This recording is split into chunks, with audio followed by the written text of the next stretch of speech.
Hello, beautiful souls, and welcome to another episode of the Indigo Womb Wisdom podcast. I'm your host and sister friend, Shatia Owsley, and thank you for watching and or listening. So sit back, grab some tea and a notebook, and let's vibe together as we have organic and practical conversations embracing intuitive womb wisdom, spirituality, and a sprinkle of magic to rebel, restore, and radiate overall wellness in our lives. Hello, everyone, and welcome back to another episode of the Indigo Womb Wisdom podcast. I am your host and sister friend, Shatia Owsley, and today I would like to introduce our guest, my sister, my friend, Angelica Knight. Angelica entered the world of birth work in 2019 and has hit the ground running since discovering her divine passion. She started within research, studying the influences of exercise on pregnant and postpartum women, but was pulled towards working within the community to combat traumatic birthing experiences. Her fuel only burned brighter when she started to peel the layers of maternal and infant mortality in the mortality of Black women and their children, especially within the state of North Carolina. Although Angelica is trained in various methods of supporting birthing people, she has found a way to meet the needs of each family she has partnered with. Holistic practices are her expertise, so we're about to get some gems today. I'm so excited. However, she has had to hold space for evidence-based care in more complex and high-risk birthing situations. She transitioned into supporting infant feeding with lactation in 2023. After completing her IBCLC, and that is no small thing. Okay, listen, okay, let me finish. And worked in a level 4 NICU, prioritizing breastfeeding and human milk for feeding critically ill and premature babies. In 2022, she finally answered the call to midwifery. Y'all, she was running, y'all. She was running. She was not being a good listener. And began her journey starting by completing her BSN RN in May of 2025. During that time, she has continued to work with clientele related to birth, women's health, and lactation, both in the hospital setting and outside. I am so excited you are here today, girl. First of all, let me just say real quick before you jump in, how that schedule was kicking your tail. Girl, it was bad. It was bad. I ain't never been hazed like that a day in my life before. It was crazy. I had 3 degrees before I went back for this one. I was like, oh, I got this. And I did it, but I was like, you gonna whoop my crazy. Yes, all the way. And I was like, I just want to let y'all know, we have been trying to schedule this. And I was like, don't worry about it. Girl, just finish school. Once school is over, then we can work this out. But for now, I just need you to focus on school. Such as impressive road to birth work. But one thing that I want to start with is with all of the experience, all of the education, all of that. How did it really start? Did you have a love for science? Did you have a love for math? Were you a STEM girly? Like, how did you start on this path? It's crazy you asked. No one's ever asked that. I remember vividly in like 3rd, 4th grade, they asked what you want to be when you grow up. I had 2 things I would say. I wanted to be a preacher. We'll come back to that. Or I wanted to be a scientist. And I just had a love for science because I was also one of those kids who had a why phase, but I never grew out of it. It was like, so why? I need explanation. Science seemed to be what led me to that. It always was able to answer those constant probing questions, or at least showed me how to get to somewhat of an answer. So yeah, I've always had a love for science, but I think exercise, partnering with science, was what did it. I was a high school athlete. I ran track.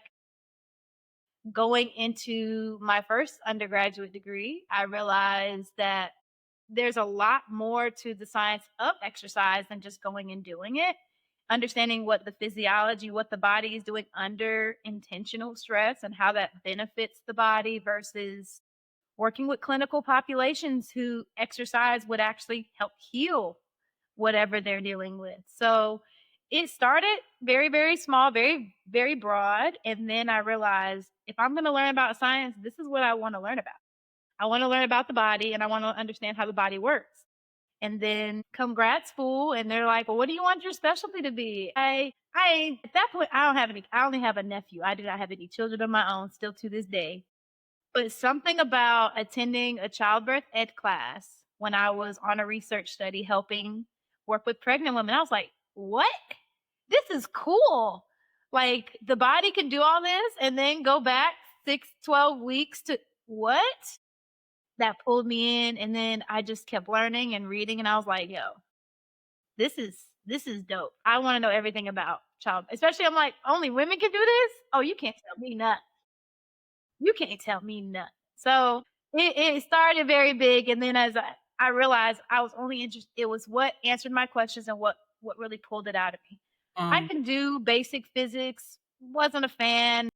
Calculus, like math, I'll suffer through it to get to where I want to go. mhm. Bringing everything together, oh, that was super cool. I love it. I love it. So from the time we're just kind of gonna go back just to so you from elementary school, you had a plan, you knew what you wanted to be. You just didn't know quite what type of scientist, right? And now Yeah. you have become the scientist of the body and more so the scientist of the womb, right? Yeah. I mean, originally I wanted to do physical therapy because I Okay. do movement and then got to undergrad. I realized this 8 to 5 working with lower back pain 85% of the time isn't hitting the same. Plus, it was super competitive. Like PT has as a field, and I still was working with students who were trying to get experience around that, is so broad now. Mm, But I figured out very early on, I don't think I want to be in that kind of position of science of the work. I want to do something else. So that's where I lean from physical therapy into exercise physiology, research. What are we learning about the body? And one of my final papers for my grad program was a literature review about pregnancy and exercise. And the one, there's not a lot written. I learned that very quickly. We need more research studies shown. But also I've seen in the things that I was reading and writing about, it lowers the risk of preeclampsia. It lowers blood pressure. Like there's difference in baby's blood pressure, the cord blood pressure at delivery, how the introduction of exercise helps with that hormonal balance postpartum. It doesn't have to be run a 5K. We're talking about yoga. We're talking about gentle exercise. And once that clicked for me, I was like, oh, so we need more information anyway. And everyone I know who is physically active, the clients that I have personally, I had a couple of clients who I had a package for my doula services. I can be your personal trainer, your specialist, and I'll be your doula. Going to the house 2, 3 times a week, getting her up and moving. And I'm not talking about just walking on a curb. We lifted weights, sis. Like we doing this. And labor was either manageable, there was no epidural involved, or labor actually sped up. It was one of the quicker ones. And we learned that movement, especially during labor, is so helpful. So, mhm, yeah, I think for me, it was realizing I can use what I've already learned and researched and read, and I'm applying it to this community, and I'm seeing the benefits. And I'm over here like, hey, y'all, we should do this.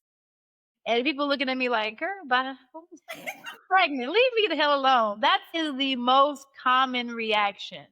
mhm, Everyone mhm. thinks that you cannot exercise while you're pregnant, and I tell you, it's the opposite. You should, and it actually makes us so much more comfortable, and your recovery is different. Mhm, mhm. Yeah. So I love that. I know in the age of social media, everything is on, everything is on. And so we are getting a glimpse into the world of a lot of different people. Right. And you may see people doing exercise or people, while they're pregnant, or even some people running a 5K or doing different things.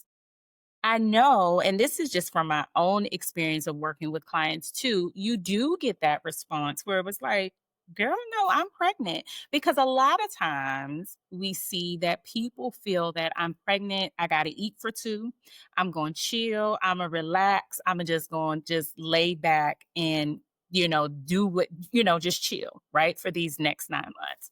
But you mentioned a few things. If you can just kind of go back and just give us an example. If someone is saying, hey, you're my doula now, yeah, I know. I saw on your website you do personal training too, so I know this about to be a totally different doula experience, right? Or at least there's going to be some type of exercise. What are the benefits that you are telling people when you have your first like in-person session? What does a consultation look like after you've accepted the client and now that you're working with them? And I know everyone's at different levels, Mhm. right? So I just want people to understand what, just like you said, it doesn't have to be running a 5K, right? Movement, just in general, does so much for the body, mentally, spiritually, physically, emotionally. So we can just kind of tap into what some of those benefits are, as well as how you would guide someone that may be new to exercise and they're starting in pregnancy. Yeah. So one of the first things I like to tell people or ask what I ask is what is your current activity level? Like what are you already doing right now? How many steps of a day are you getting in on a scale of K to 5K? Because most people have some form of fitness watch now. It's a thing. Whether they use it for that or not. Everybody like their Apple Watch, right? But it Right. gives me an idea of what you're already doing. And the reason I ask that is because at the minimum you can maintain. So you're not supposed to decrease at all if you're already getting those steps in. But in terms of like overall benefits for the body, it helps improve circulation, it helps blood flow. When you become pregnant, you increase your fluid volume, your blood volume.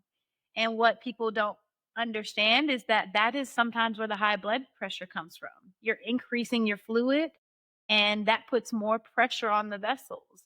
It's sometimes it is related to stress, don't get me wrong, but when you increase the volume of the fluid, that is going to put a little bit more work on your heart. So in some ways, exercising kind of keeps that level amount of resistance, keeps the heart pumping in a way that can push against that additional fluid as you continue through the trimester. Because the fluid's only going to increase as your belly gets bigger. Then, as your belly gets bigger, you have less lung capacity. You got a baby tap dancing on your bladder. Your bowels are doing all kinds of things. So, the first trimester is a really good opportunity to build some new habits if you don't have them because it helps with that blood flow. It also helps with the rest portion. It helps you sleep better. Everybody starts complaining about sleep by the end of the second trimester, but you're releasing all those hormones and those endorphins that help regulate that sleep, especially your REM sleep, which is where you get rest. Hmm. Another thing I like to point out to people as well is that metabolism, right? Yeah, we eat for two. No, I'm not a registered dietitian. You're not eating for two, but you know what I'm saying. Right. But I will say it helps keep your metabolism consistent. Your hormones are not, we talk about hormones, especially postpartum, because we're talking mostly about estrogen and progesterone. But your hormones are responsible for how you break down your food, how quickly you break down your food. How does your body do all of these processes? So, if we can start regulating all of that very early, it can make things a lot smoother by the time you're in your second trimester. Mm, yeah. So what's some of the resistance that you get from from some people who are just starting out and they're like, I'm tired of this grandpa. Have you seen Holes? I'm yes, tired of this grandpa, but that's too damn bad. That's me. Guess what? I don't care. I'm kidding.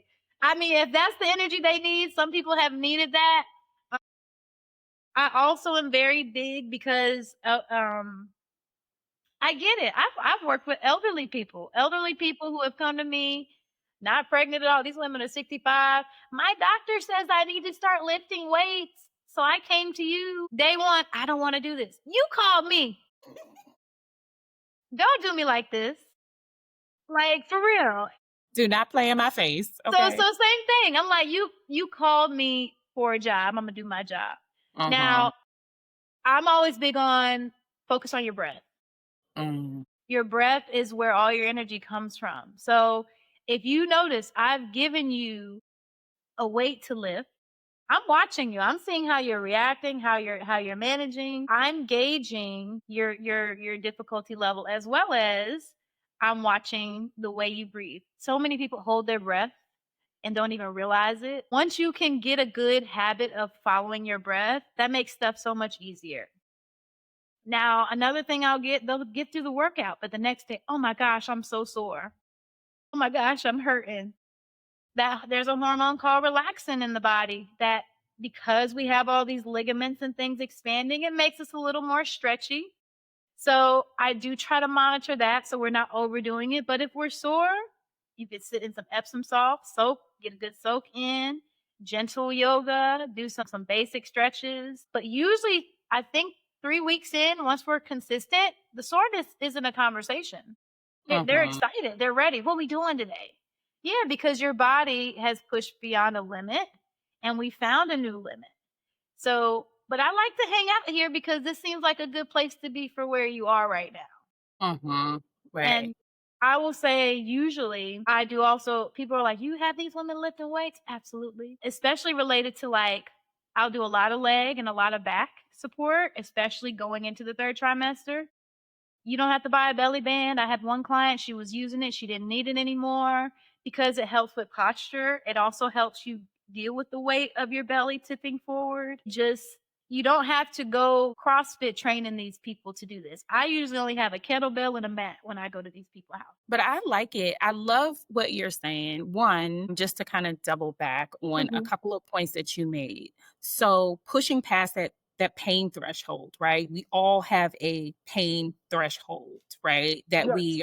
That we're pushing past or in the process of change, right? We have to push past what our baseline pain threshold is Mhm. in order for us to get to the next step, the next level, the next second, the next moment, whatever that is, right? And so just a couple of things that, I'm gathering from what you said is not only do they have the support from you, you're in their home, so you're meeting them where they are, right? So there is a comfortability there.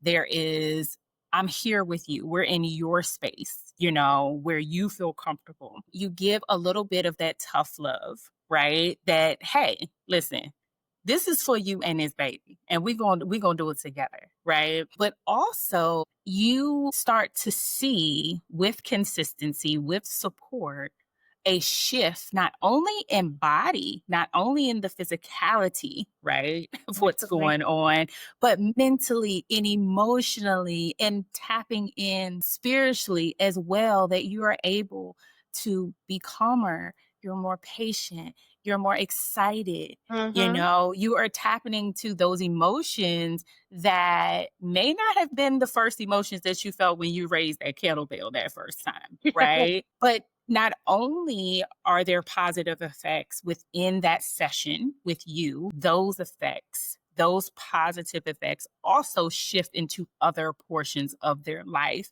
And that in itself is a reason why y'all need to get up and go do y'all exercise, It right? builds so much confidence, like the idea of, "Oh, I can do this." And Mm-hmm. then even with me working with them, like, they're much more aware of how they feel within their body, Mm-hmm. and that makes the actual process of labor that much easier because now you've been spending the last 8 to 9 months building a relationship with your body. You know what feels weird and what doesn't. When it comes time to actually have this baby, you are more than ready because you can tell what's happening. Mhm, mhm. You are tapped in, and you're tapped into your body in ways that you probably weren't for a very long time, right? And so I will add, I know with exercise, especially different forms of yoga, and just different exercises in general can bring up big emotions for people. Right. And if we're just gonna tap in just a little bit to just somatic processing, just being in the body, feeling in the body, which is something that we don't do.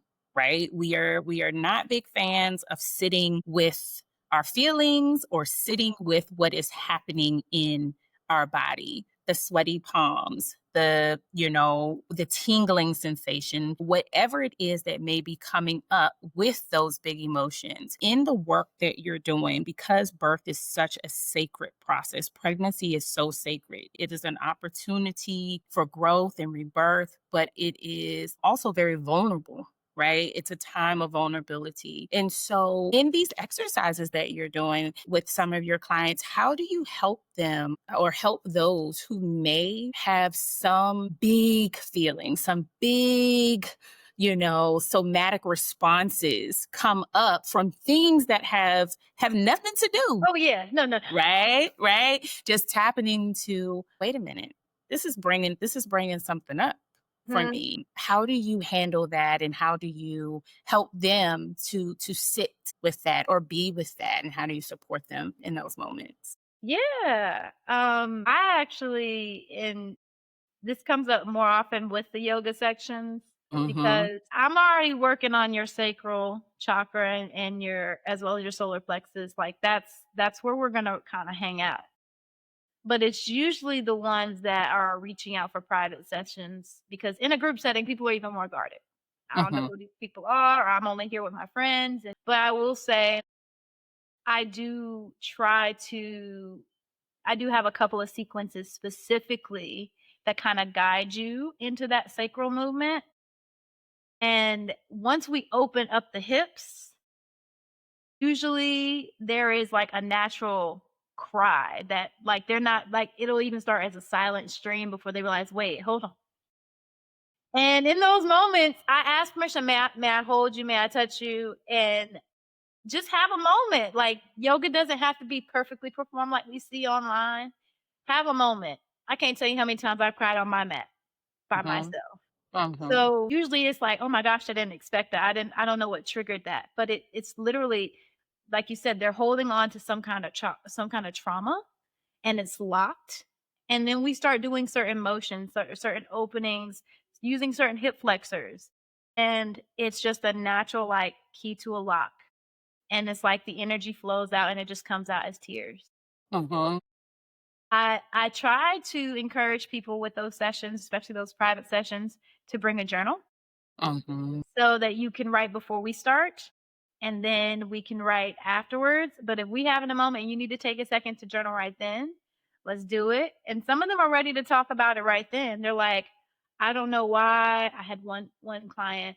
I don't know why, but I just remembered that my mom won't be here for my delivery. Like her mom had passed when she was a kid, but she had been ignoring this mother wound of my mother will not be here to bring in my daughter. And now I'm actually sitting with it, and now I'm having all these other things come up. Part of it was related. My mom wasn't here to protect me at certain points in my life. And now I have a sense of security that's been rattled. Or I never got to tell her or talk to her about X, Y, and Z, or I can't talk to her about this. And it really ends up being kind of like a mini counseling session sometimes because you didn't even realize in your subconscious that you had locked it away. But now we are activating something within the body that now it's overflowing. Now it's time to talk about it. And now you realize there's more work that you have to do so that you can feel safe in a way to express that. I think though there's primarily 2 sequences that I go through that can help with that, but it every time it happens, I'm crying with them. I'm like, We "It's in this okay." I together. listen, I cry about everything. Like, I cry every birth. I cry every successful latch, like but it's just like, "Oh my gosh, you did it, you're here." You're allowing yourself to have a moment because so many people Mhm. have a moment or start to have one and then pull back and say, "No, I'm not doing Mhm. this." Mhm. And now you've closed everything back up. Mhm. Mhm. Yeah. So there are two things that come to mind, especially with when we're tapping into that sacral chakra and really working in that womb area. And something that I personally experienced, and maybe you can just give me some, just give some insight into this, or let me know if you've seen this. I was actually doing a breath work. I was doing some breath work, right? And engaging breath work with pelvic floor work.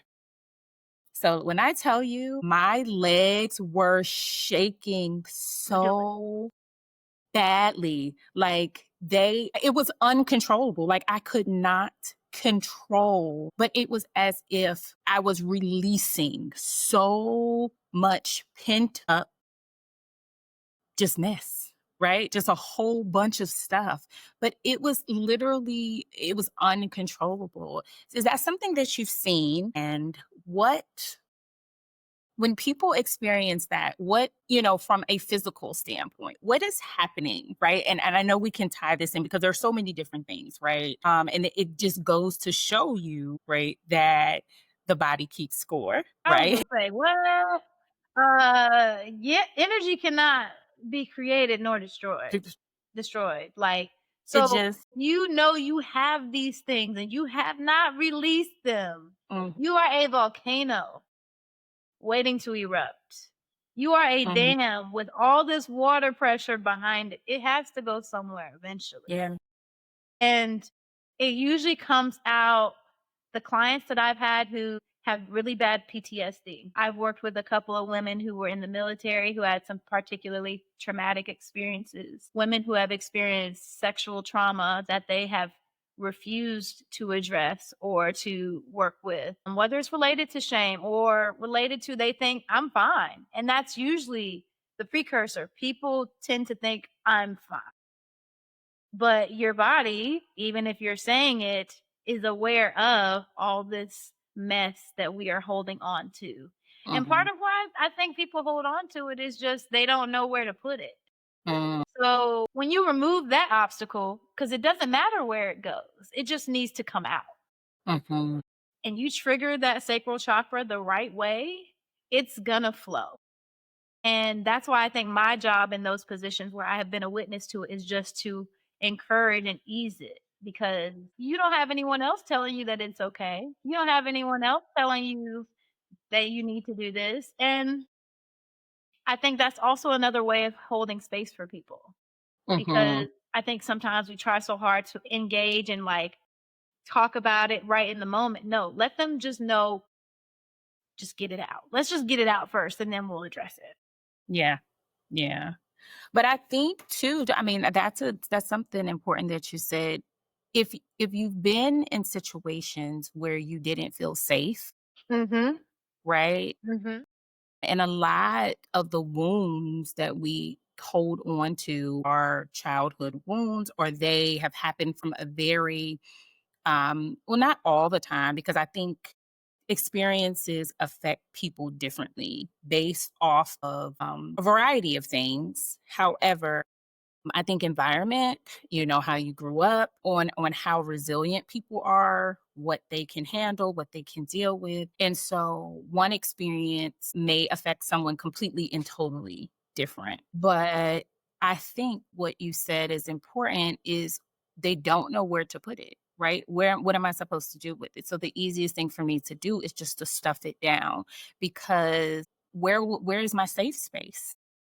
Where is the non-judgmental space? Where is the I'm gonna hold space for you and not try to fix it, right? Right in Yep. this moment, right? But let me just be here with you. Let you cry. Let me just be in your presence, in your space to let you know that you can be vulnerable and that you can have this moment or moments, right? Because we understand that healing is not linear, right? We're going to Mm. spiral, we're going to go up, we're going to go down, left, right, and do a lot of different things. But I think that's very important, just to note that,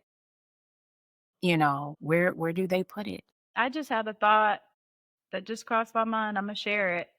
We, first of all, as a community, we don't know how Black community. I'm speaking to. Mhm. Mhm. We struggle really bad with grief, Um, but at the same time, look at how the process of grief is. Sometimes words, we don't need words. mm, Part of community is holding space. I think we need to learn how to transcribe that and apply it to several points. It's not always about talking or telling someone, well, I hear you say that, or I hear you say that. No, let them have their moment in whatever space, whatever trauma, whatever negative emotions are coming forward. Let them have that and let them have it and give them that sense of privacy and peace. Mhm. Mhm. I think that Yeah. is something we could do because we've been to the funerals, where you can't say anything to some people, and that's okay. I just wish we knew how to apply it in other areas. I'm not a therapist. I don't have the words, Mhm. and I don't think I should try to force them. So I think that's something we could kind of if we figured that out, that would also be a lot of help to a lot of people. Yeah, absolutely. And I think too, just to that point, it just also goes to show that healing requires a team. Right? It requires a team approach. It Mhm. requires innovation. It requires rebellion. It requires restoration. It requires a non judgment environment. It Absolutely. requires a safe space and it requires people with different skill sets Mhm. and backgrounds to be able to tap in because your PCP can't handle everything. Okay. Someone gonna need to When you rewind go this to the and come back to PCP, this. okay, your OB cannot Your handle doula is not your everything. therapist. Let me say that real quick. And I done took so much of other people's trauma home. And it's not funny, but it's real. Like I have Yeah. accidentally ended up being that person for them. Yeah. Or Yeah. you reopened my wounds. Hold, Wait a minute. you over here re-triggering me. It's real. Yeah. Yeah. But I think that's why it's so important when we're working with families or, in those that are watching, when you are looking for your team, when you are looking for your midwife, you're looking for your OB, you should be creating not only a circle of support with family and friends, right? That's your tight circle, right? So if we're doing the inner circle, then you got the next layer, then the next layer, Yeah. right? Your inner circle of support, right? Your care team, your birth team should include multiple people, Yes, please. right? Don't pick one. Because then when the one messes up, now everything falls to piece. Yes, yes. But you may need a chiropractor. You may need an acupuncturist. You may need a Reiki practitioner. You may need a PT. You may need someone, an IBCLC, right? I recommend everyone should have one on their team, right? You may need your doula and a full spectrum doula or a birth doula or a postpartum doula, all the doulas, right? You need a pediatric dentist, you need a pediatrician, you need all of these things that I think what I have seen is people scrambling after Yeah. baby gets here, right? And we're trying to figure out, okay, oh, I need to get this and I need to get this and I need to get this and I need to get that. And with all of the beauty and the fun and all the, gender reveal and the baby shower and all of that good stuff, which I love, right? I think it's great. I think it's a party and as Black people, we gonna party. We gonna eat and Celebrate. we gonna dance. We is going to celebrate, right? All of that dies down, right? What does your team look like? Who's supporting you? Who's working with you? Who's helping you for you to be able to say, "Hey, let me give my doula a call. And then I'm going to also call my chiropractor. And then maybe we can all get on a call together and we can kind of come up with something that will work best because this is what I'm experiencing and this is what I'm going through." Right. And this is where you also bring in your partner. You bring in who that circle of support is. It is really truly recreate You a redefine the community. village, right? Yeah. In order for you to have the best outcomes, for you to have the best experience, it's for you to be informed, for you to be able to advocate for yourself, and so that we can bring you home safely. Ultimately, that is when we're looking at these statistics, and that's what we hear a lot is, I have heard working with clients, I just want to come home. I just want to come home. I just want to come home on baby. Okay. Well, we have to shift how we think about moving forward in birth and how we move forward in the process. And even more importantly, postpartum care, because it's not a 6-week snapback. It's not a put on the faja in a waist trainer and then we're just Your gonna eat belly this little bind. bit in and all of these things. And I think that each thing has its place. No shade to any of Yeah. those tools because I do believe them. I had some because I really felt like my whole stomach was just about to fall out. Right. So I needed back support and I needed belly support. Right. But to have someone who, like you, is a doula and knows the body, right? How is this belly bind supporting you? That's a little bit too tight, right? Let's loosen it up a little bit. You Yep. got to be able to breathe, You also need to right? make sure you're not depending on it too much because what if you gotta wash it and now you don't have it, but you feel like you Mhm. can't even function without this thing on?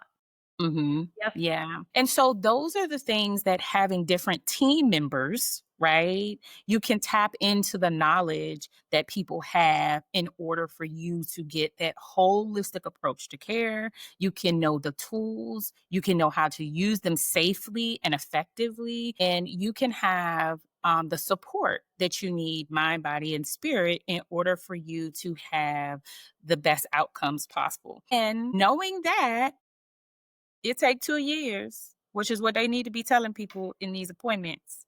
It take 2 years or more, right? Because this I will tell you from my own personal experience, this last baby that kicked my whole entire butt, okay? I feel like I'm, just coming out of the wilderness, okay? And Mhm. he just turned 2, right? So, but it's a different experience, right? It's totally different. And so you need to be able to have people or that team that you trust to be able to tell you this is okay. Right? This is okay. You don't have to rush it. And yes, you had a baby 5 years ago or 10 years ago. Girl, you ain't got that ain't the same body. That ain't in the Right. same mindset. Mm-mm. Your finances ain't the same. Your life is different. How you think is different. Shoot, your partner may even be different. Okay. So your experience changes. And so we have to shift. And the best way to do that is to make sure that you're not out here just floating, just Plumbing, trying fumbling. Listen, figuring it out. real. Yes. So from exercise to IBCLC, let's talk about breastfeeding. Let's just tap into breastfeeding. What does breastfeeding look like? Loving on the boobies. Boobies are so important. My Just the mom tells benefit. people that I look at titties all day. So that's where my sense of humor comes from. Listen, I love your mama. I love her. But the truth is, it's not just as natural as people think it is in the sense of Right. like you just put the baby on there and then you should be good to go. And if that's not the case, then tell them. Angelica, tell these Listen, people. I love it, and I'm on the other side of it because so part of why I was like, I need to learn something about this. I was a doula and everyone be like, "Can you help me with latching?" I'm over here like, "What? I don't know what the hell you do." And I realized there was a clinical portion. I was like, "Okay, I could do a CLC, community lactation counselor, Mhm. or I could go the full certification." Me being me, I was like, "Let's just go big. Let's just not." Mhm. Mhm. So did that, and I learned, holy shit, there is so much. It's not as simple as putting a baby on the breast. It's not because one, there's so many different shapes of breasts, shapes of nipples, like sizes of nipples. There's so many variables. First of all, um, another thing that has really hit me in this work of lactation is the delivery. Like, how is the delivery process? If you have a mom who's been induced for 40 hours and has been on IV fluids the entire time and has swollen, she has edema in her legs and in her breasts. That baby is trying to get on, but he can't because there's hardly a nipple for him to hold on to. Mm. If you have a mom who's had a C-section, they are the ones who need lactation immediately. Because of serious abdominal surgery, your body is prioritizing. We just lost a lot of blood.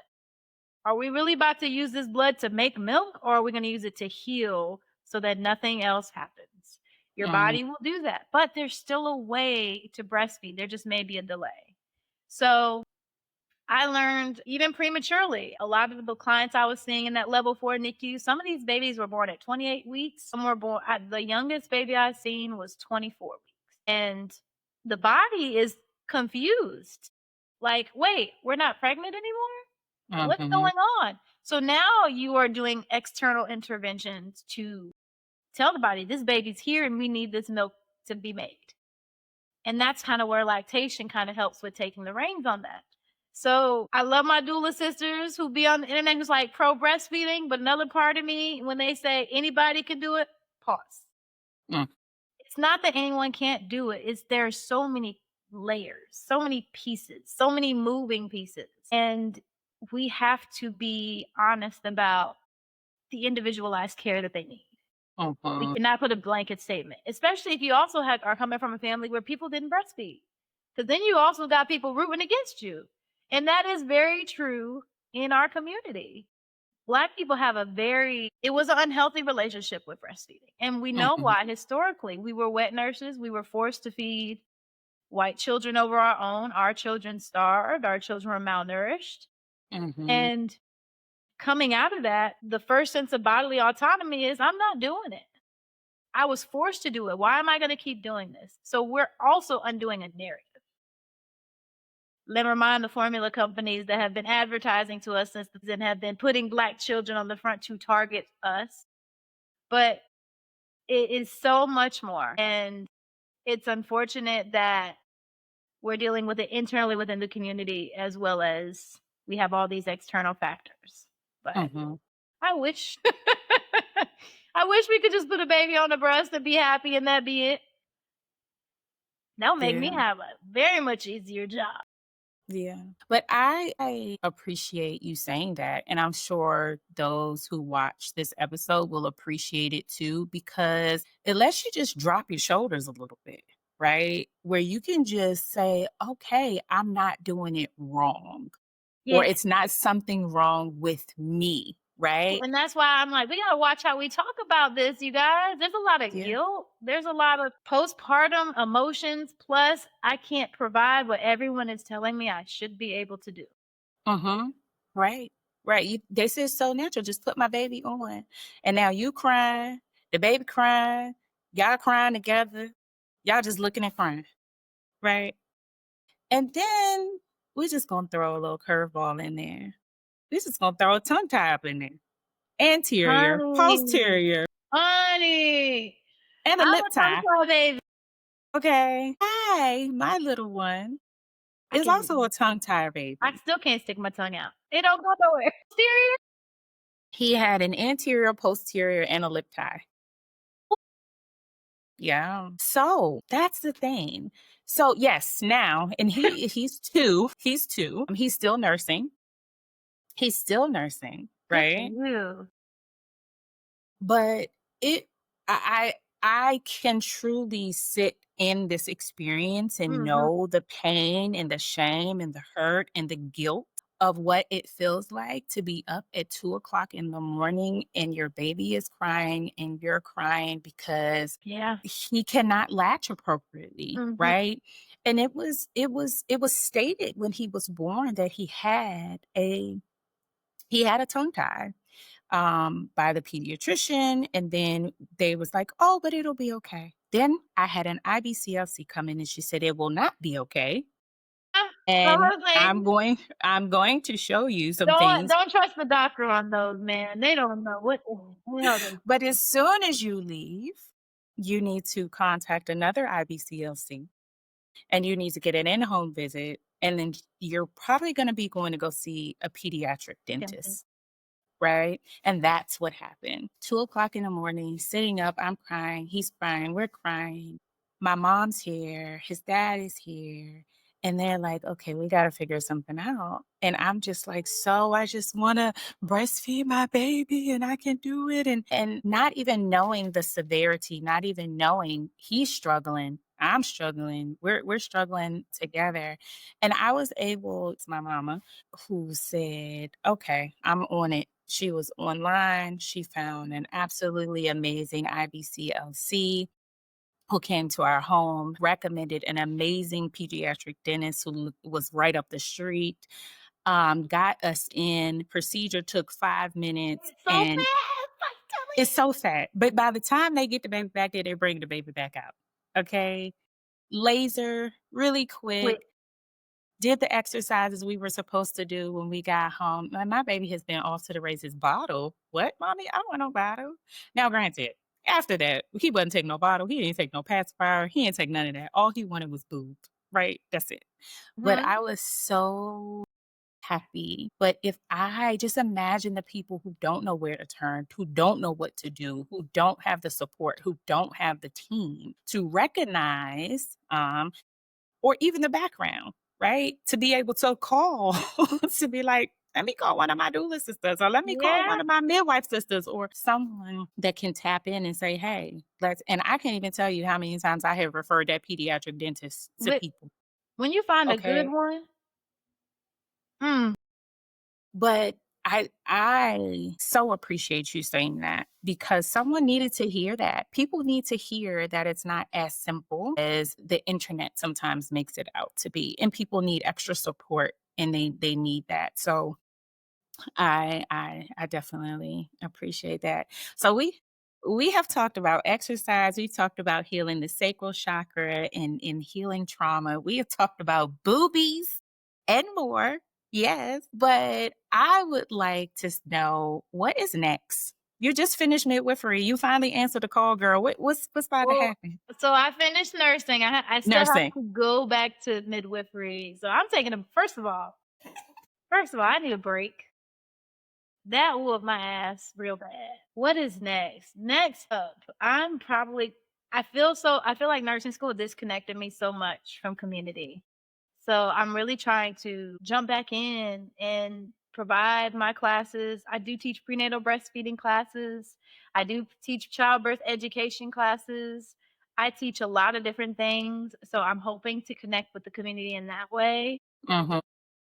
I also have to say primarily, I do want to get back to teaching yoga too, because I've been a yoga instructor as well. And I think freedom is calling my name. I don't know if any astrology people are out here. I have a Sagittarius moon, and my freedom is where my emotions lie. I feel like I've been in a cage the last 2 years. I feel so, it just feels wrong. But I am a Taurus, so the stability is also what I'm leaning on. Mhm. Yeah, right now, I think I'm gonna be outside this summer with my people. Not outside in the way that y'all are thinking. Not like Glorilla 7 PM Friday. No, I ain't doing that. But I will be will be in community with my people. And then I'm gonna go back for midwifery. And that someone had I was talking to my mentor about it, and I was like, you know how people talk about a calling being like this grandiose, like divine experience. Mm, I consider it a blessing and a curse. mm. Because as soon as I hesitate or the moments I hesitated or considered leaning out of it, it's like God plucked me in my forehead and said, "No, you know what you're supposed to be doing." I'm like, "Okay, but I don't And want to do this specifically this way." you Because must not have I been listening because a pluck listen, in the 'cause, forehead is something serious. like, Okay. so that's how it felt. And I'm fortunately for my community, but unfortunately for me, I'm in North Carolina. So the laws around midwifery are tighter than a virgin. So I Mm, can't do central or what is it, direct midwifery. I couldn't do direct route like I wanted to. I was going to do it. But if I were to practice after doing direct entry and I get caught, that's a felony, and then I'm away for 15 years. So what would that mhm. have done for anybody? Yeah. So going back for nursing was an unfortunate prerequisite, but now I understand one why there's so few black midwives in Mm, this state because they make it hard to get there. But two, also just understanding the political or the conservative piece because they don't want midwives to be practicing over here. It's mhm, not ideal for our bigger nonprofit private hospitals to have people going and doing home birth. So It's really put things into perspective for me. I think the nursing part, I see the benefit, but I honestly only spent maybe a lecture and a half on maternal and newborn care. They talked about lactation for 20 minutes. So next time you deliver your baby, anyone here listening, you have a baby and your nurse is not the most helpful, it's not completely their fault. Next time Mhm. your baby is in the NICU, those NICU nurses are probably 22, 23 years old and they don't have any kids of their own. They don't know what to do with you. So it's really kind of put that into perspective for me too, because I used to be so hot with those nurses, like, y'all aren't helping. They don't know how. They weren't taught. Mhm. They weren't Mhm. trained. Mhm. Yeah, community and hopefully, hospitals don't remember me too bad from my doula days and I can get a job. Cause I used to raise hell, boy. I think I might be barred from a couple of them, but it's okay. We know everything happens in divine order and divine timing, and you are going to find the place that you need to be Yeah, and where you can thrive and people can feel your energy and share space with you and be with you in their most vulnerable one of their most vulnerable times and know that they're safe in the space with you. And so that I'm looking forward for that. So I can't wait until you call me to let me know, hey girl, guess who hired me? Okay. no, for real. Well, all the tea. Okay. Yeah, I'm excited. I really it feels like in a sense I'm going through a rebirth. Yeah. I approached all of this. It's funny because my mom's like, "You're just so radical." Yeah, you raised me that way. She Yeah. won't act like she doesn't like to remember that she was once a radical person herself. But it's like you took this radical person, and this radical person survived the hospital industrial system and training nurses. I now see why they're like I consider them worker bees.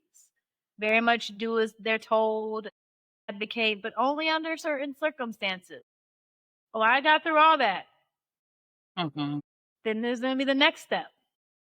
And then I'm gonna be out of the hospital altogether.